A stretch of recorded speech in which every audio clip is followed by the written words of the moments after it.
My name is Pushpa Bansiwal, IPS IEC Department, CSC Department, and my topic name is structure in C. Structures in C.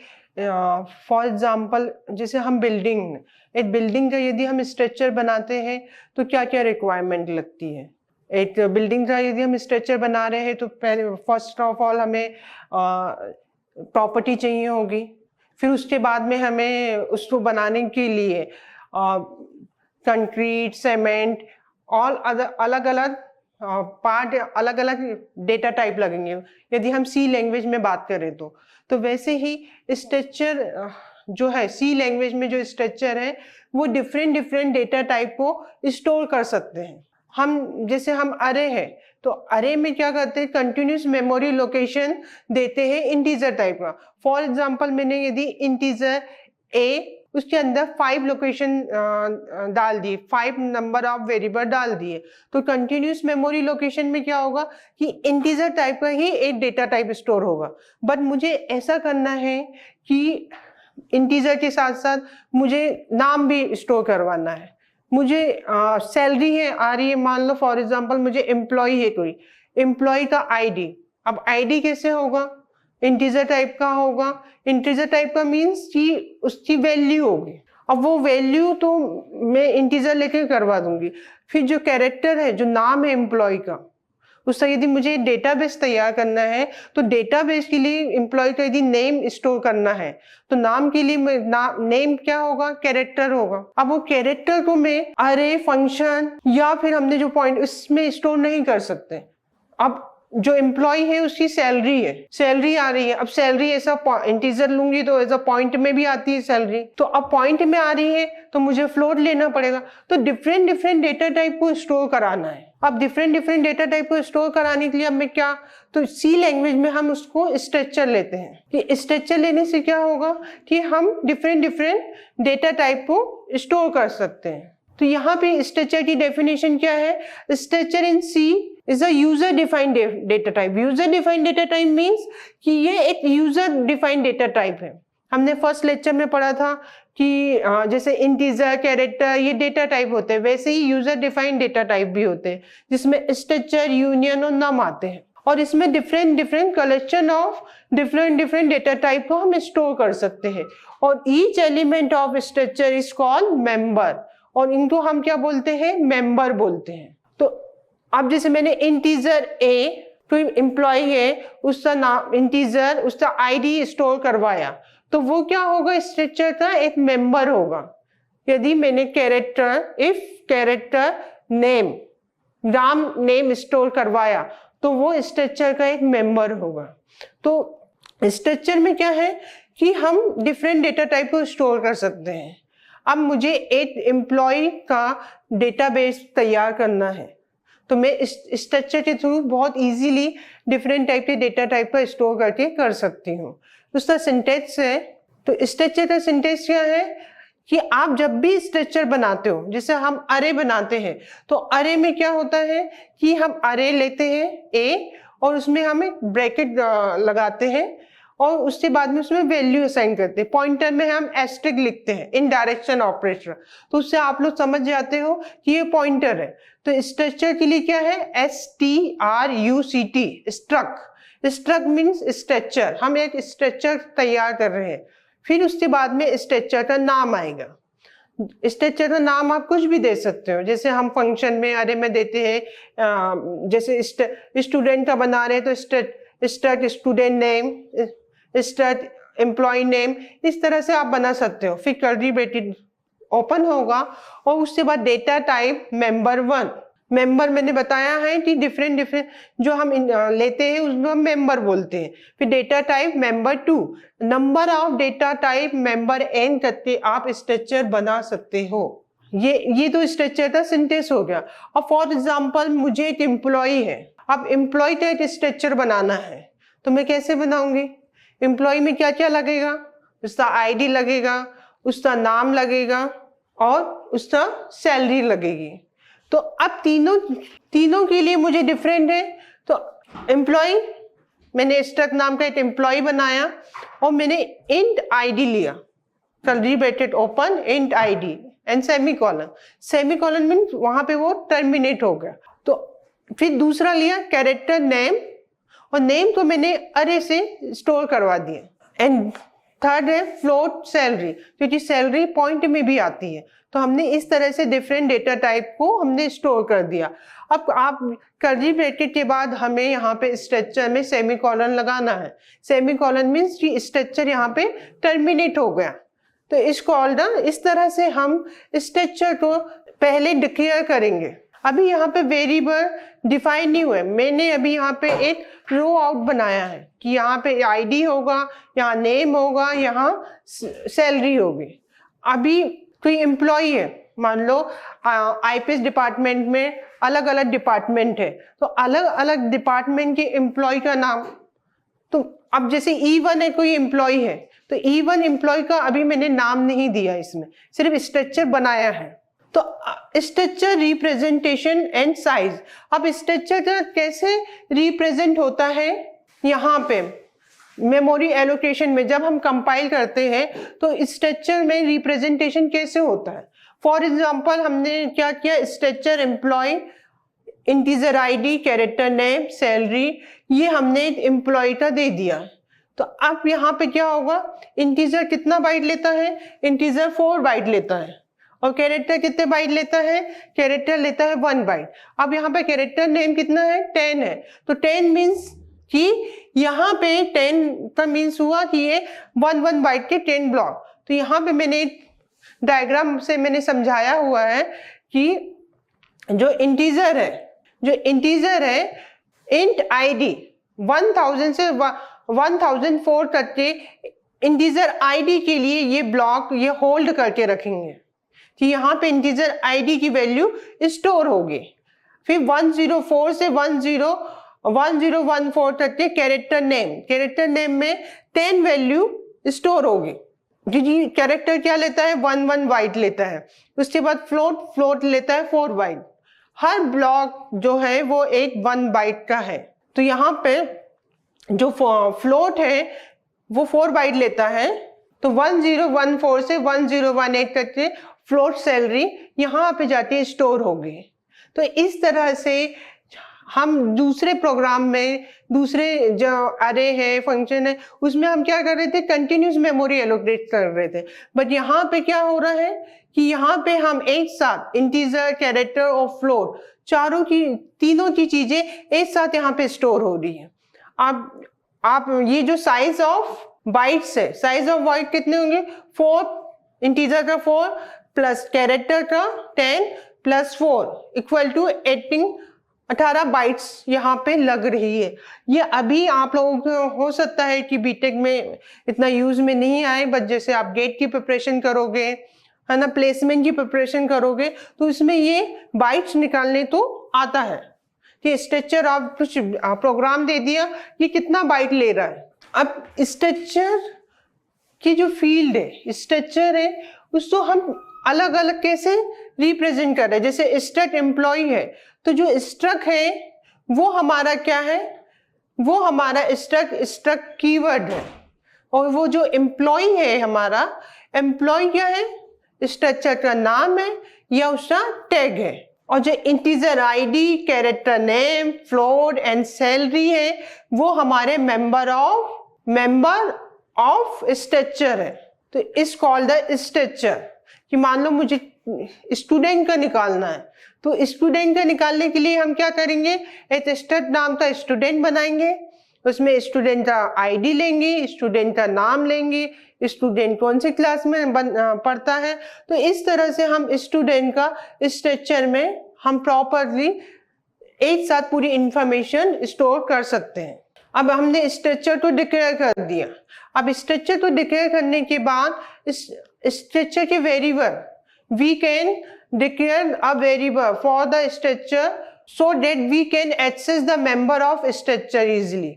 हम 2 type से इसको easily structure को access कर सकते हैं, by struct keyword in the main function, या तो हम उसको मेन फंक्शन में भी कर सकते हैं, या by declare the variable to structure, जब हम स्ट्रक्चर बना रहे हैं उसमें भी कर सकते हैं। तो ये कैसे कर सकते हैं, फर्स्ट हमारा है by struct keyword with main function.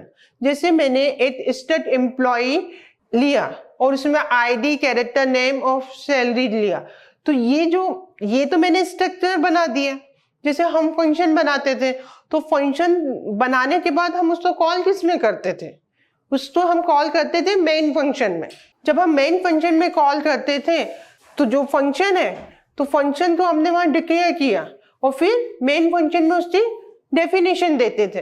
तो वैसे ही यहाँ पे स्ट्रक्चर को हम यहाँ डिक्लेयर करेंगे और मेन फंक्शन में उसका वेरिएबल डिक्लेयर करेंगे। तो write the code in the main function. तो कैसे देंगे? Struct employee E1 E2। मान लो फॉर एग्जांपल मेन फंक्शन में हमारे 2 एम्प्लॉय हैं, तो 2 एम्प्लॉय हैं, तो दोनों एम्प्लॉय का हमारा E1 और E2 में स्टोर हो जाएगा। अब आप सोचोगे कि ये कैसे स्टोर हो रहा है? जब भी हम पॉइंटर फंक्शन या स्ट्रक्चर पढ़ते हैं तो एक विजुलाइज करते हैं कि हमें कैसे यहाँ पे स्टोर हो रहा है, कंपाइलर कैसे काम कर रहा है। तो जैसे मान लो फॉर एग्जांपल E1 है, तो E1 का हमने पहले मैंने स्ट्रक्चर बनाया E1 एम्प्लॉय को भी क्या लगेगा? आईडी लगेगा, नेम लगेगा, सैलरी लगेगा। तो एक E1 एम्प्लॉय के लिए आईडी में कितने बाइट मेमोरी होल्ड करके रखेगा? 4 बाइट। फिर नेम में वो कैरेक्टर के हिसाब से एम्प्लॉय मैंने 50 दिया है, तो 50 बाइट का एक अरे नेम में वो स्टोर होल्ड करके रखेगा। फिर सैलरी में, तो इसी तरह E2 के लिए भी रखेगा। और अब E1 की जो वैल्यू है वो वहां से स्ट्रक्चर जो मैंने बनाया है वो वहां से एक्सेस करेगा, और E2 की भी जो स्ट्रक्चर बनाया है वहां से स्टोर करेगा। तो नंबर ऑफ n आप एक्सेस कर सकते हो स्ट्रक्चर से। The variable E1 and E2 can be used to access the value store in the structure. आप इसको स्ट्रक्चर तो C++ एंड जावा में भी सेम इसी तरह से हम डिफाइन करते हैं। दूसरा टाइप हमारा क्या है? By declare a variable at a time of define the structure. मैंने जब स्ट्रक्चर डिफाइन किया उसी समय हम स्ट्रक्चर के वेरिएबल डिफाइन कर सकते हैं। फॉर एग्जांपल मैंने यहाँ पे दिया structure employee int ID, character name और फ्लोट सैलरी, और मैंने E1 E2 वहीं पे दे दिया। अब वहां पे मुझे जो फर्स्ट वाले में जो मैं स्ट्रक्ट एम्प्लॉय E1 E2 दे रही थी, वहां सेम यहाँ पे नाम नहीं देना पड़ रहा, क्योंकि मैंने स्ट्रक्चर के बाद में ही मैंने वहां पे डिफाइन कर दिया है। तो यहाँ पे इजीली वे पे मेरा हो जाएगा स्ट्रक्चर के वेरिएबल डिफाइन। अब यहाँ पे आपने 2 चीजें आपने पढ़ी कि स्ट्रक्चर को डिक्लेयर कैसे करते हैं, उससे वेरिएबल को एक्सेस कैसे करते हैं। अब structure access member of the structure. अब स्ट्रक्चर के जो मेंबर उसको हम एक्सेस कैसे करेंगे? हम 2 टाइप से मेंबर को एक्सेस कर सकते हैं। बाय डॉट ऑपरेटर लगाते। जनरली जब हम नॉर्मल प्रोग्राम बनाते हैं तो डॉट ऑपरेटर का यूज करते हैं, और जब हम स्ट्रक्चर पॉइंटर ऑपरेटर लगाते हैं, यदि हम पॉइंटर का यूज कर रहे हैं तो एरो का यूज करते हैं। मैं एक एग्जांपल के थ्रू आपको बताऊंगी कि हम कैसे इस तरह मेंबर को स्टोर करते हैं डॉट ऑपरेटर को। Has include stdio.h। stdio.h ये क्या है? ये standard input output header file होती है।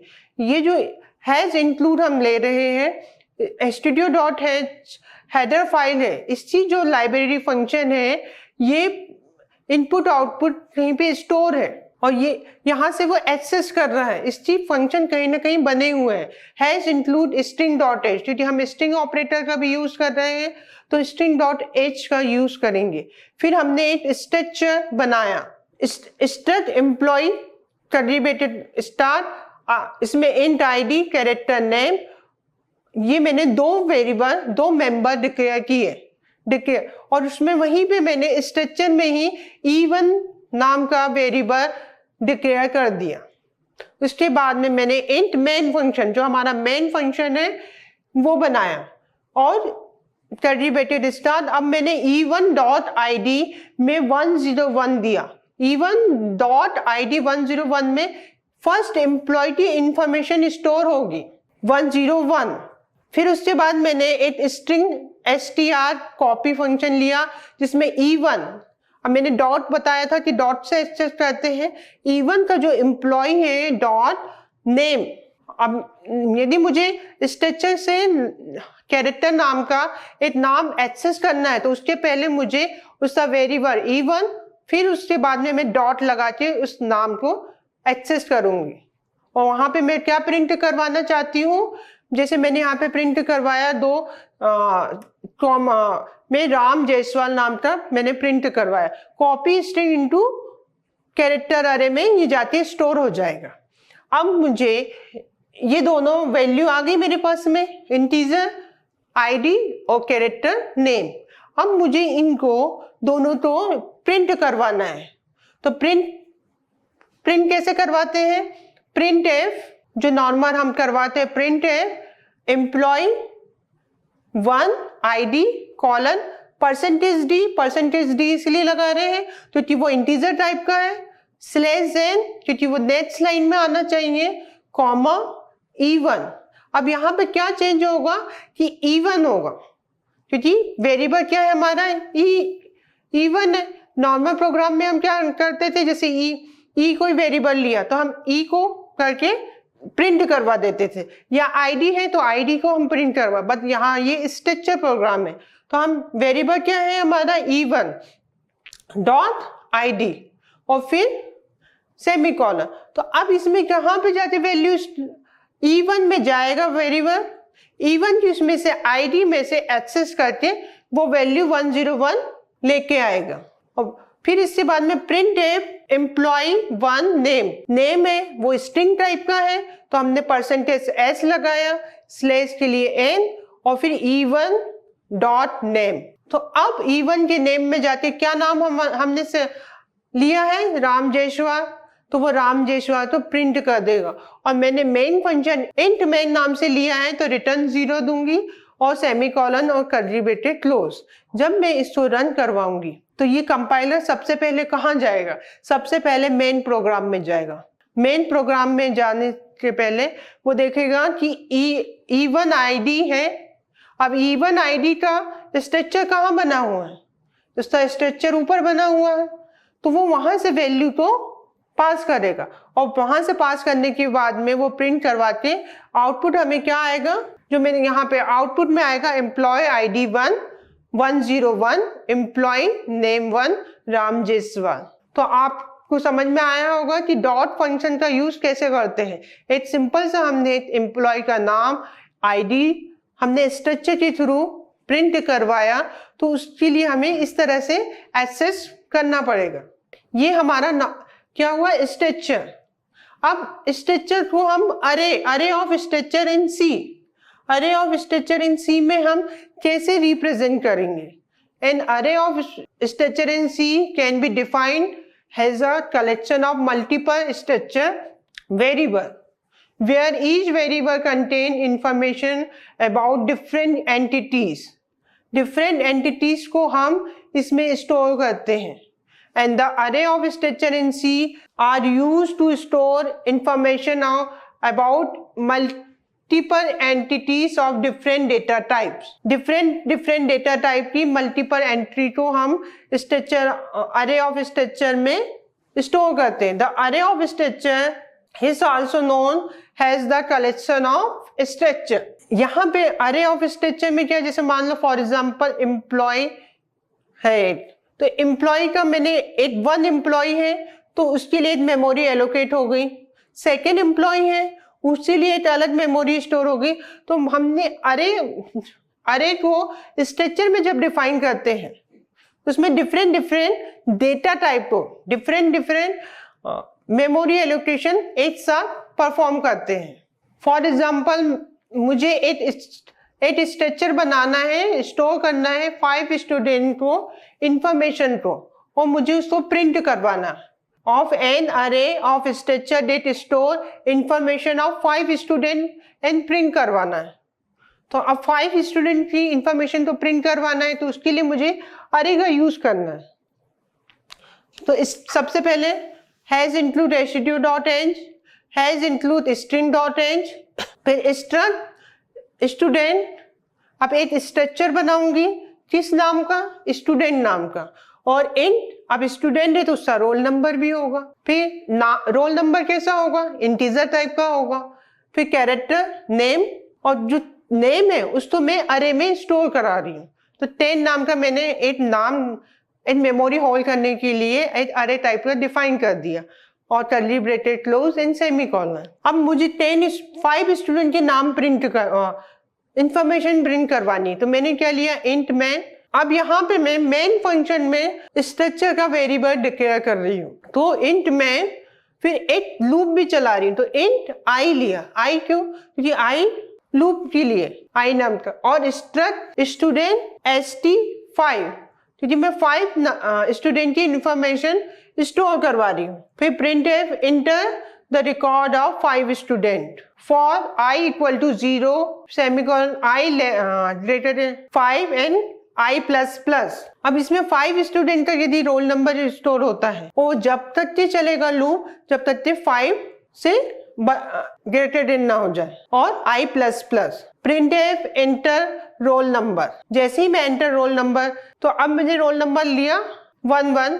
फिर printf एंटर द नेम, अब जो नेम है वो मैंने स्कैनफ के थ्रू लिया, तो एड्रेस sti डॉट नेम। फिर उसके बाद में printf स्टूडेंट इंफॉर्मेशन की लिस्ट निकालनी है, तो for i 0, i less than 5 i plus plus, और उसमें मैंने printf रोल नंबर, नेम और रोल नंबर की इंफॉर्मेशन करवा दी और उसको रिटर्न कर दिया। तो अब इसका आउटपुट कैसा होगा, enter the roll number 5 student, मैंने एंटर द रोल नंबर 1 किया, तो 1 में एंटर द कृष्णा नाम आया। फिर रोल नंबर 2 किया तो रत्ना नाम आया। फिर एंटर द रोल नंबर 3 किया तो विमला आया। फिर एंटर द नंबर 4 किया तो राम आया। इस तरह से सभी स्टूडेंट की इंफॉर्मेशन आ गई। अब मुझे स्टूडेंट की इंफॉर्मेशन की लिस्ट निकालनी है कि रोल नंबर 1 में कौन है, कृष्णा है। रोल नंबर 2 में कौन है, रत्ना है। रोल नंबर 3 में कौन है, विमला है। तो इस तरह से 5 स्टूडेंट की इंफॉर्मेशन मुझे अरे के थ्रू इजीली मिल जाएगी। ये तो हुआ था हमारा अरे ऑफ स्ट्रक्चर ऑफ अरे। अब हम क्या पढ़ रहे हैं, अरे विथ स्ट्रक्चर। दोनों में डिफरेंस है थोड़ा सा माइनर सा, कि एन अरे विथ अ स्ट्रक्चर। हमने यहाँ पे structure is member of structure can access, structure के मेंबर को एक्सेस करने के लिए हमें अरे का यूज कर रहे हैं। अब इसमें भी हम क्या करेंगे कि has include studio.h, has include string.h। फिर यहाँ पे एक स्टूडेंट की हमें क्या स्ट्रक्चर बनाना है, रोल नंबर, मार्क्स, नेम। अब रोल नंबर क्या होगा, इंटीजर टाइप का होगा, मार्क्स इंटीजर टाइप के होंगे, बट नाम हमारा कैरेक्टर टाइप का होगा। अब इन दोनों के लिए हमने एक अरे को एक्सेस कर लिया, इस टाइप का वेरिएबल हमने बना लिया। फिर इसके बाद में curly bracket close and int main, int i हमने लिया है लूप के लिए और सम वैल्यू। मुझे 5 स्टूडेंट की इंफॉर्मेशन के साथ में जो उनकी मार्क्स आए हैं उनको सम भी करने हैं कि 5 सब्जेक्ट में मान लो कितने मार्क्स आए, तो इसलिए सम को मैंने इनिशियलाइज किया 0 से। अब स्ट्रक्चर बनाया तो स्ट्रक्चर का वेरिएबल मैंने यहाँ डिफाइन किया स्ट्रक्ट स्टूडेंट stu, एक नाम दिया मैंने स्ट्रक्चर का वेरिएबल का। printf enter the roll number. अब मैंने यूजर से एंटर द रोल नंबर लिया तो student stu dot roll number, क्योंकि यहाँ पे डॉट लगाना पड़ेगा हमें रोल नंबर के सामने। फिर printf एंटर द नेम। अब स्टैंडर्ड जो नेम है वो हमारा क्या है, कैरेक्टर स्ट्रिंग है, तो हम %s लगाएंगे स्टूडेंट studio डॉट नेम। अब मुझे 5 सब्जेक्ट बच्चे की पता करना है तो मैं फॉर लूप लगाऊंगी, for i equal to 0 semicolon i less than 5 and i plus plus. अब इसके बाद इसके नेम और उसको जो बच्चा है जिससे मार्क्स मुझे पता करने हैं तो उसको %d student studio dot marks i, इसमें मैं i में स्टोर कर दूंगी। और sum equal to sum plus S T D O dot marks i. अब मैंने यहाँ पे एक बच्चे के मार्क्स आए 55, तो मैंने फॉर आई इक्वल टू 0, अब ये लूप कितने बार चलेगा? 5 बार चलेगा। 8 स्टूडेंट का रोल नंबर 1 है, तो 1 के लिए कंडीशन चेक करेगा, 5 से छोटा है, नीचे आएगा, स्टूडेंट के मार्क्स से देखेगा, जैसे 55 है, 0 प्लस 55 तो 55 हो जाएंगे। फिर कर्ली ब्रैकेट क्लोज। अब मुझे उस स्टूडेंट को प्रिंट करवाने, 5 बच्चों के मार्क्स प्रिंट करवाने, तो फिर मुझे तो i equal to 0, i less than 5, i plus plus, और उन स्टूडेंट के मार्क्स में वहां पे प्रिंट करवा दूंगी और रिटर्न। तो यहाँ पे क्या होगा आउटपुट कि एंटर द रोल नंबर। मान लो रोल नंबर मैंने enter the name and roll number, तो रोल नंबर है 171, उसका नाम है नीलम। अब उससे मार्क्स एंटर करवाए 78, 5 सब्जेक्ट के 78, 87, 92, अब 89, 96, तो जो नीलम है उससे परसेंटेज कितना आ रहा है? 88.40। तो इस तरह से हम अरे विथ स्ट्रक्चर का भी यूज कर सकते हैं। अब डिफरेंट क्या है अरे ऑफ स्ट्रक्चर एंड अरे विथ स्ट्रक्चर? इसमें पैरामीटर, अरे विथ स्ट्रक्चर, अरे ऑफ स्ट्रक्चर। बेसिक आइडिया इसका क्या है कि स्ट्रक्चर कंटेन एन अरे एज इट मेंबर वेरिएबल। ये मेंबर वेरिएबल होता है स्ट्रक्चर का, बट अरे ऑफ स्ट्रक्चर में an array in which each element is of the type of structure. Each element is a type of structure. उसका पूरा एक एक एलिमेंट उसके क्या होते हैं? स्ट्रक्चर होते हैं। और अरे विद स्ट्रक्चर में क्या होता है? Structure contain an array. Access, इसको एक्सेस कैसे करते हैं? Can access using the dot operator. बताया था मैंने कि हम जब भी जैसे एसटीडीओ डॉट नेम, यदि कोई स्टूडेंट हमने एक वेरिएबल डिक्लेयर किया जैसे E1, तो E1 डॉट ID नेम, इस तरह से हम डॉट ऑपरेटर से स्ट्रक्चर में अरे विद स्ट्रक्चर में स्टोर करते हैं। कैन बी एक्सेस, और अरे ऑफ स्ट्रक्चर में can be access by indexing. Indexing के through just access the array. इसका सेंटेंस स्ट्रक्चर क्लास इंट अरे लिया, तो उसमें हमने वहीं पे A1 A2 डिफाइन कर दिया। बट अरे ऑफ स्ट्रक्चर में स्ट्रक्चर क्लास इंटीजर लिया और वहां पे हम स्टूडेंट और उसके अंदर जो ब्रैकेट के अंदर हम 10 अरे डिफाइन करेंगे।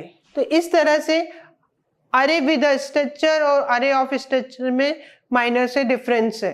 अब passing array to the function, next topic है हमारा कि हम अरे में अरे को स्ट्रक्चर में passing array to the function हम कैसे कॉल करते हैं, फंक्शन के थ्रू हम स्ट्रक्चर कैसे बनाते हैं। तो इसका हम 2 वे से हम इसको बना सकते हैं, एक call by value and call by reference. By passing all the element to the function individual and by passing the entity structure to the function. अब कॉल बाय वैल्यू से हम फंक्शन को कैसे कॉल करते हैं, हमने सेकेंड चैप्टर में पढ़ा है call by value, call by reference.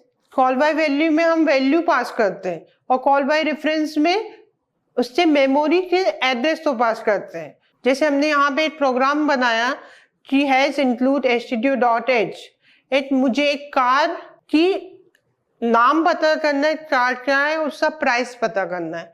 अब मैंने इस नाम से मैंने एक स्ट्रक्चर बनाना है उसकी वैल्यू, तो मैंने क्या किया, स्ट्रक्चर कार, कैरेक्टर नाम है, कार का कोई भी नाम हो सकता है, i20 Hyundai, तो मैंने नाम दिया और उसका प्राइस और सेमीकोलन और curly bracket close in semicolon, इस नाम का मैंने एक स्ट्रक्चर बना दिया।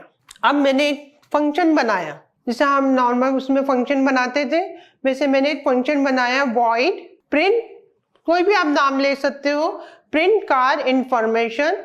अब ये नाम है, अब मैंने स्ट्रक्ट कार सी, मैंने एक स्ट्रक्चर बना, जो मैंने स्ट्रक्चर बनाया था पीछे स्ट्रक्ट कार, नाम का, उसको मैं यहाँ पे फंक्शन में यूज कर रही हूँ कार इंफॉर्मेशन के अंदर स्ट्रक्ट कॉल सी, फिर कर्ली ब्रैकेट ओपन, और मैंने उसके अंदर क्या प्रिंट करवाया, an person code name. Name मुझे उसका नाम प्रिंट करवाना है।